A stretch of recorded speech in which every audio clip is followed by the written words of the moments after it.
Hello, good evening. Good evening. Thank you for clicking on this video.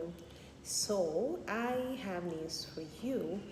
We officially launched our training academy, Vermarg Training Academy, and we started with a free training tagged Wired to Succeed. And it started yesterday, September the 10th, and it was amazing, even though we had some um, um, network glitches, but it was amazing. And it is Peter Drucker that said, learning is a lifelong process. You cannot get enough of learning. You can't get to the point where you say, I've had enough of learning. I don't want to learn anymore. You become a student for life. The more you learn, the more you become wise, and the more you implement the things you are being taught, the more you evolve. You're transformed from who you used to be to who you actually would fall in love with, because that's the whole essence of learning. It's not just for productivity, it's also about you, who you become at the end of all the learning. So, like I said, we started with a free training, and the team is tagged Wired to Succeed, and we divided it into modules, and we took module 1 yesterday. We just ended the second module. Module 1, which was yesterday, is what do you have? So we discussed on the things you have. I mean, what do you have is $1 million question that everyone should be asking his or herself. What do you have? You know, we rush into saying we don't have things. You hear people say things like, I would love to do this business, but I don't have the money. You would hear someone say, I would love to go to this place, but I don't have the resources. I would love to for my life or my business or my career to be this way, but I don't have what it takes. But the essence of this training is to let you know that what you have is enough for you to start with. If only you can recognize what you have, identify what you have, and understand the capacity and the functionality of the things you have. And we talked about time as an asset. Everybody has 24 hours, time, but you discover that even with the equal allocation of time to human beings, we still have, the strata, the social strata, where you have people in different levels of life. And that is not because the ones that are high up there in the strata are highly favored. No, it's because they have been able to use their time wisely. They have been able to maximize their time, put to use their time for optimum result. All right. So we talked about time being one of the important resources you have. In fact, I say after life, the next gift that God gave to us, to humans, is time, because you live in time. You do everything in time. All right. And we ask a question: how much is your time worth to you? Because until you place value on what your time means to you, no one else will do that. Your time can never be worth more to others than it's worth more to you. It can never. It can never. So what is the value of your time? Is it a penny or a fortune? You've got to sit down and discover that, all right? And then we made some illustrations of different categories of people using their time, like the petty trader using her time or his time, the young career or the mid or the executive career person using his time. And then we talked about the major business owner, business person using his time. I mean, these are all people using their time wisely. But at the end of the day, you discover that the productivity or the returns is not going to be the same. Capacity capacity. So you discover that the petty trader is using her time well, trading with her goods, and she's making money. Not like she's not making money, and she's grateful for that, but she yearns for more. The career person, the same thing, trading his time in the organization for the pay that he or she gets at the end of the month, and then the business person. So you discover amongst the three of them, the business person makes more than every other person because of capacity. All right. Now that is what led us to the next tool, success tool that God has given to us, which a lot of people neglect, and that is the mind. The power of the mind is amazing. That is the engine room. That's the engine room for every human. It looks insignificant, but it's real. It's important that you know that what keeps you going is connected to the engine room. All right. So that leads us to the mind. Okay. And I said the mind. I quoted, this that the mind is like a parachute. The more you open it to the world of impossibilities, the more you strengthen the muscles of your mind. You cannot do anything with a closed mind. A closed mind is myopic in thinking. You can't see far. You can't see beyond the tip of your nose. You're a myopic thinker because your mind is closed.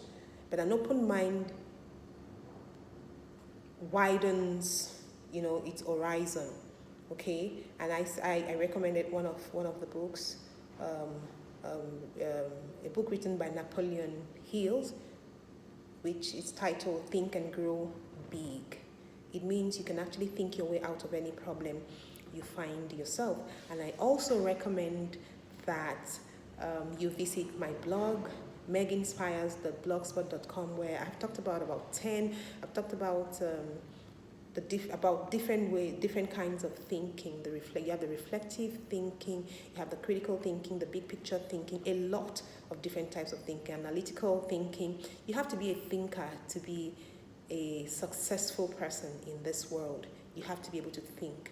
You have to be able to think constructively. You have to be able to think on paper, not worrying, but thinking. All right. So we covered a lot yesterday, and then today, amazingly, we went into something still building on the foundation we laid yesterday, module 2. And in module 2, we talked about developing what you have. And remember, the key things we talked about yesterday is your time, that's your asset. And I said your time will only become an asset when you know how to use it to your advantage. All right? That's why you see everybody has 24 hours daily, allocated to everyone daily, but some are successful and some are not successful. So the whole objective of this training that Vermarg Training Academy has commenced is to acknowledge the natural gifts you have, which are success tools, understand the dimensions and functionality of these tools, do exploit with them and become indomitable in your world. So we said today, we talked about time as a determinant.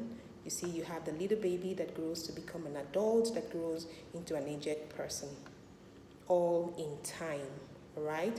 And then we talked about, so time processes the past, present, and future.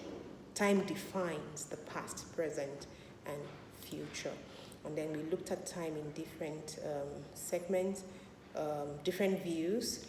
Time as a raw material. Everyone has time as a raw material. You don't pay for it, we all have it. So time is a platform that projects the future, which stirs up hope in the right direction. We have time as a processor. Time works on everything and everyone to make changes, and we have time as a finished product. So we have time as raw material, we have time as a processor, we have time as a finished product. And until time is viewed in the right perspective, abuse is inevitable. And I still ask the question, what is your time worth to you.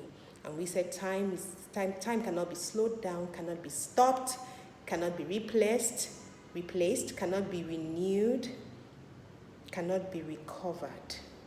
You must understand that time can only be redeemed. You trade it in for what you want. So understanding time and prioritizing your time is very important. Understanding that you have to work with the metrics where you have, you list out the urgent things, the not urgent things, the important things, the not important things, and then you'll be able to handle the ones that are urgent and important, and be able to plan the ones that are important, not urgent, and then be able to delegate the ones that are urgent but not important, and then be able to limit or stop completely the ones that are not important and not urgent. And it actually led us to when we ask a question, how do you use your time to your advantage? It means you have to be proactive to be able to use your time to your advantage. And being proactive means you are looking at opportunities, you're seeing opportunities, you're able to see opportunities, and you go for them. You make good use of them.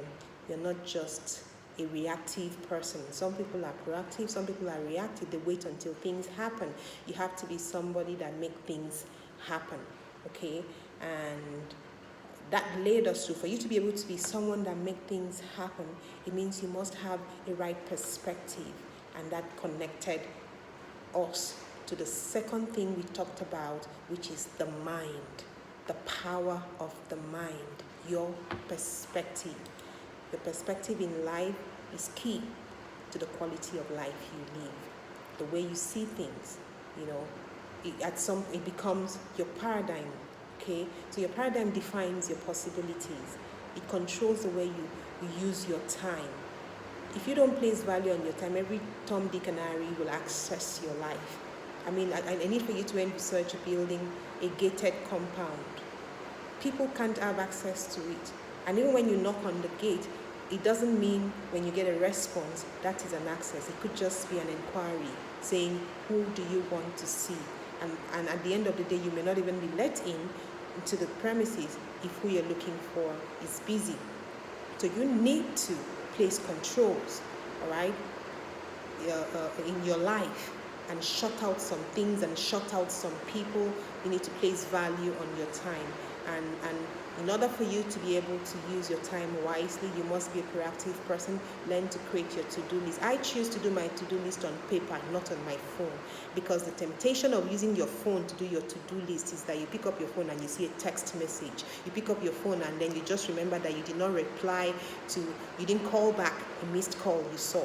So because I want to keep my phone away, I have a time where I check my text messages. So I decide to do the traditional way. I use pen and paper to do my to-do list, and I use that to run my day, okay? And if you were not factored in, not like I don't leave room for things that I think are important and urgent that could come in which wasn't factored in, but you have to be very strict and disciplined on how you use your time, okay? So we said to be able to do that, you have to be proactive. And to be proactive, your perspective, the way you see things, will help you spring into action. So your perspective sets in. And by the time it sets in, you build a paradigm in life where, your paradigm defines your possibilities. Your paradigm defines the controls you have. It controls how you perceive situation. It controls how you use your time. It lays the foundation for the quality of life you live. It lays the foundation for the outlook you have towards life. So I just wanted to quickly summarize things we talked about for the past 2 days. It was amazing. And I would also want to invite you. We're going to be training again next weekend. That is going to be on the 17th at 3 p.m. to 4, just an hour, and on the 18th of September, 17th and 18th of September, 3 p.m. to 4. That's next weekend. So I will be super excited to see you there, and I promise you by the time you attend these trainings, you will come away with a lot of information that will change your world. And in conclusion, I need you to hear this. Your current status reflects your past and present mental capacity. So if you see a problem with where you are, it is an indication that it's time to change the way you think and evolve with a mindset that can see solutions. Until you change your paradigm, you cannot change your life. Until you change the way you think, you cannot change your life. Even if you are going to fast and pray and a miracle happens today, you're not going to be living on miracles all your life. I thank God that God knows how to save us, to send us miracles every now and then. But you've got to learn to appreciate and put to use the gift He has given to you, and that's your mind. Engage your mind for productivity. Engage your mind for the future that you want to see. So, don't miss it next weekend, the 17th and 18th of September. And I will be glad to see you there. Have a productive week. And from me, Meg Thomas, I'm signing out. See you soon. Bye.